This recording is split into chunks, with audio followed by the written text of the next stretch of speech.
Assalamualaikum warahmatullahi wabarakatuh. Kembali lagi dengan saya Sekar Suri Handayani, NPM 50264, kelas 4B Prodi PGSD. Mata kuliah Telaah Kurikulum dengan dosen pengampu, Bapak Tio Gusti Satria Magister Pendidikan. Dalam video kali ini, saya akan membahas materi tentang mendesain dan merancang perencanaan pembelajaran tematik integratif.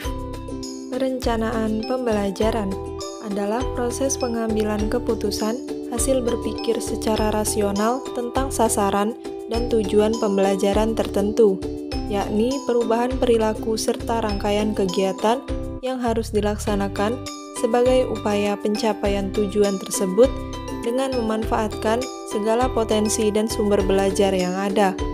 Perencanaan pembelajaran tematik pada dasarnya adalah pendekatan yang menekankan pada pentingnya keseluruhan dengan terdapat kaitan antara bagian-bagiannya untuk mencapai tujuan utama. Langkah-langkah penyusunan perencanaan pembelajaran. 1. Merumuskan tujuan khusus. Dalam merancang pembelajaran, tugas pertama dari seorang guru adalah merumuskan tujuan pembelajaran khusus beserta materi pelajarannya. 2. Memilih pengalaman belajar.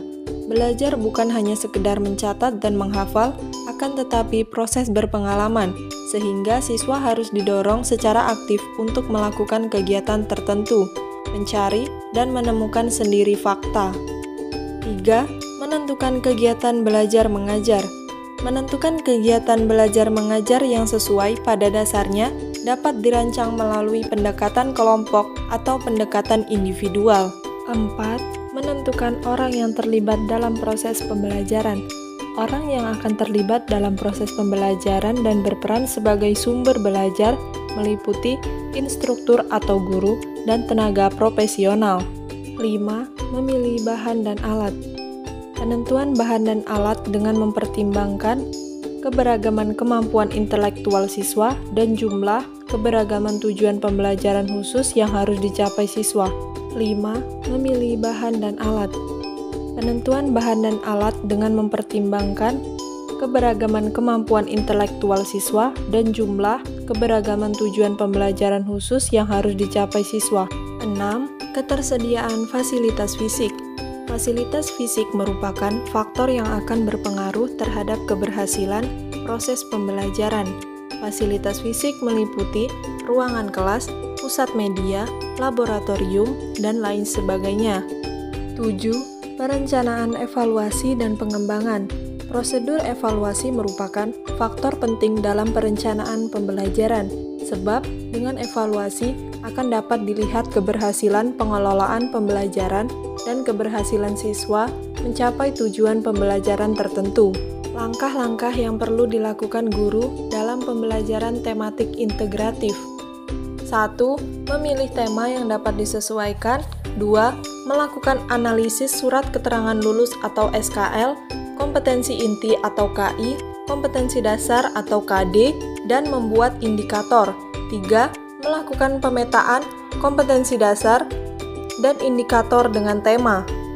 4. Membuat jaringan kompetensi dasar. 5. Menyusun silabus tematik terpadu. 6. Menyusun rencana pelaksanaan pembelajaran atau RPP tematik integratif. Langkah-langkah pembelajaran tematik. 1. Tahap persiapan. 2. Pemetaan standar kompetensi, kompetensi dasar dan indikator dalam tema. 3. Cara penentuan tema dalam pembelajaran tematik. 4. Tahap selanjutnya adalah menetapkan jaringan tema. 5. Tahap penyusunan silabus, dan yang terakhir yaitu tahap penyusunan RPP. Tahapan penerapan pembelajaran tematik. 1. Tahapan pembukaan kurang lebih 1 jam pelajaran atau 1 kali 35 menit. 2. Tahapan kegiatan inti 3 jam pelajaran atau 3 kali 35 menit. 3.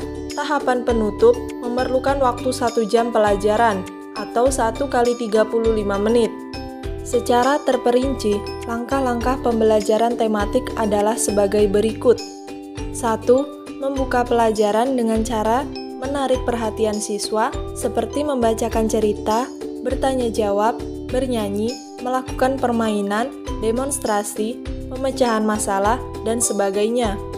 2. Menginformasikan tujuan pembelajaran sehingga siswa dapat mengorganisir informasi yang disampaikan atau apa yang dilihat, didengar, dirasakan, dan dikerjakan. 3. Menggali pengetahuan siswa yang diperoleh sebelumnya agar siswa bisa mengaitkan pengetahuan terdahulu dengan yang akan dipelajari. 4. Memberi tugas yang bertahap guna membantu siswa memahami konsep. 5. Memberi tugas yang dapat mengembangkan kemampuan berpikir tingkat tinggi. 6. Memberi kesempatan untuk melatih keterampilan atau konsep yang telah dipelajari. 7. Memberi umpan balik yang akan menguatkan pemahaman siswa. Itulah tadi pemaparan dari saya, kurang dan lebih saya mohon maaf, kepada Allah saya mohon ampun. Saya akhiri, billahi taufiq wal hidayah, wassalamualaikum warahmatullahi wabarakatuh.